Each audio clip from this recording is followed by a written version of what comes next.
Cuando Jesús terminó de hablar a la gente, se fue a Capernaum. Vivía allí un capitán romano que tenía un criado al que quería mucho, el cual estaba enfermo y a punto de morir. Cuando el capitán oyó hablar de Jesús, mandó a unos ancianos de los judíos a rogarle que fuera a sanar a su criado. Ellos se presentaron a Jesús y le rogaron mucho diciendo: este capitán merece que lo ayudes porque ama a nuestra nación y él mismo hizo construir nuestra sinagoga. Jesús fue con ellos, pero cuando ya estaban cerca de la casa, el capitán mandó unos amigos a decirle: Señor, no te molestes porque yo no merezco que entres en mi casa. Por eso ni siquiera me atreví a ir en persona a buscarte. Solamente da la orden para que sane mi criado, porque yo mismo estoy bajo órdenes superiores y a la vez tengo soldados bajo mi mando. Cuando le digo a uno de ellos que vaya, va. Cuando le digo a otro que venga, viene. Y cuando mando a mi criado que haga algo, lo hace. Jesús se quedó admirado al oír esto. Y mirando a la gente que le seguía, dijo: les aseguro que ni siquiera en Israel he encontrado tanta fe como en este hombre. Al regresar a la casa, los enviados encontraron que el criado ya estaba sano. Palabra del Señor. Gloria a ti, Señor Jesús.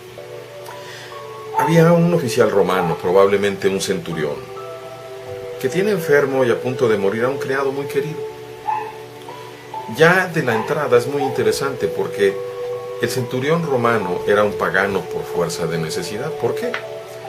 Simple y llanamente porque como soldado y sobre todo como oficial, como centurión, tenía obligación legal de ofrecer sacrificios al César. Había una multitud de dioses de acuerdo a los romanos, y dentro de ellos los césares se iban proclamando como dioses, y parte de la lealtad del ejército era precisamente que ellos adoraran al César como un dios. Entonces este centurión era pagano. Ahora lo interesante, si se fijan ustedes, es que no está intercediendo por un hijo de él o por un familiar, sino precisamente por un sirviente, y ni siquiera un sirviente, por un esclavo. Pero resulta que este centurión quería al esclavo. El centurión tenía afecto por el esclavo, era un hombre bueno. Y de escuchar los milagros que el Cristo hacía, se convence de que el Cristo podía salvar a este muchacho. No pide algo para sí, pide para el otro. Ahí comienza algo que va más allá del simple ser pagano. Está intercediendo para otra persona necesitada. Y eso jamás Dios lo va a rechazar. Manda muy inteligentemente a los ancianos judíos. Y los ancianos van a dar un testimonio de él, diciendo: es un hombre bueno, merece que le ayudes, quiere a nuestro pueblo y nos ha construido una sinagoga.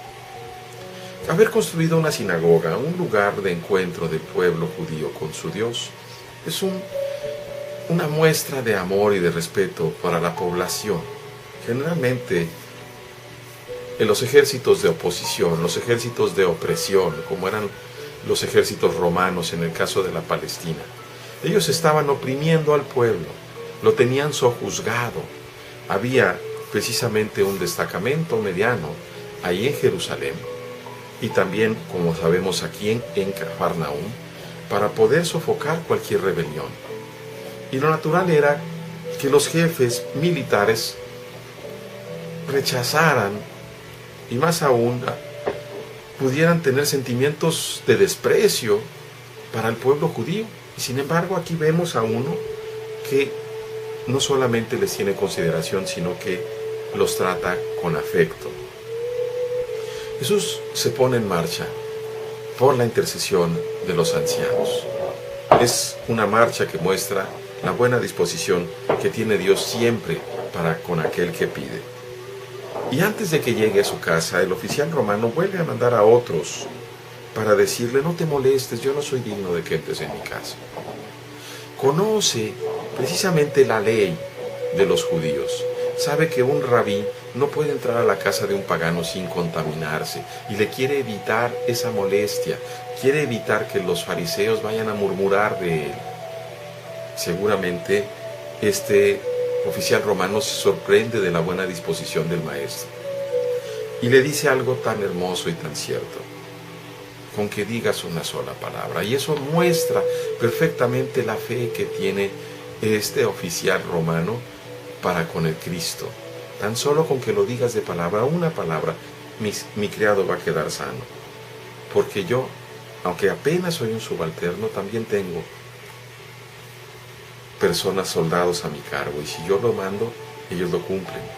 Le está diciendo: si tú le mandas a la enfermedad, aunque tú no estés presente, con que tan solo lo digas, y ahí se acerca tremendamente este pagano a una profesión de fe. Por eso Jesús nos dice: ni en Israel he hallado una fe tan grande. Podríamos hacer una comparación con sus discípulos y decir: qué bárbaro, qué amolada les pusieron a estos. Pero es cierto. Y yo te pregunto hoy a ti: ¿cómo es tu fe? ¿De veras crees que con una palabra que pronuncie el Señor al respecto a una necesidad que tengas es suficiente para ti? ¿O acaso estás como los judíos esperando que venga a imponerte las manos? Como le reclama Jairo: ven a imponerle las manos para que viva mi hija. Probablemente se hubiera ahorrado muchos dolores de cabeza y mucho sufrimiento Jairo si le hubiera dicho lo mismo que el centurión. Pero la diferencia es la fe, es la confianza. ¿Y cómo podemos tener fe? Reconozcamos primero que nada que la fe es un don de Dios, es un regalo. Pero la fe también crece. Crece la fe cuando nosotros vamos viendo el amor de Dios en nosotros. Y el sentir el amor constante de nuestro Dios nos da precisamente la confianza de ser amados. Y esa confianza se traduce en fe. Dios les bendiga, hermanos.